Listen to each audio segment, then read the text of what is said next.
আসসালামু আলাইকুম, hello everyone. হঠাৎ করে আজকে আমরা প্ল্যান করেছিলাম মুরগির মাংস আর খিচুড়ি রান্না করব। যেই বলা সেই কাজ, আমরা সাথে সাথে বাজারে চলে যাই। বাজারে গিয়ে মুরগির দাম শুনে তো আমরা একদম হতাশ হয়ে গিয়েছিলাম। মুরগির দাম নাকি 180 টাকা কেজি।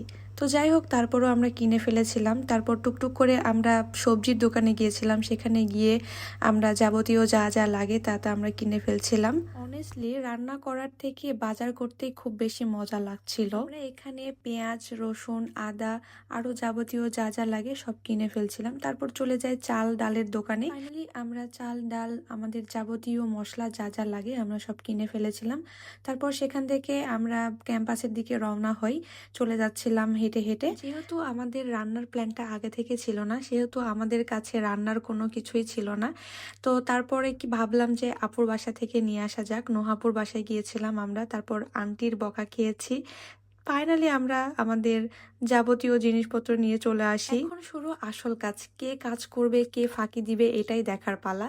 তারপর আমরা ফাইনালি সবকিছু কমপ্লিট করে ফেলি। এরপর আমরা খিচুড়িটা ফাইনালি চুলায় দিয়ে দিয়েছি। পরে খিচুড়ি থেকে যে স্মেলটা বের হচ্ছিল, সত্যি বলতে তখনই মনে হইতেছিল যে খেয়ে ফেলি একদম। তারপর খিচুড়িটা হওয়ার পরে আমরা মুরগির মাংসটা উঠাই দেই।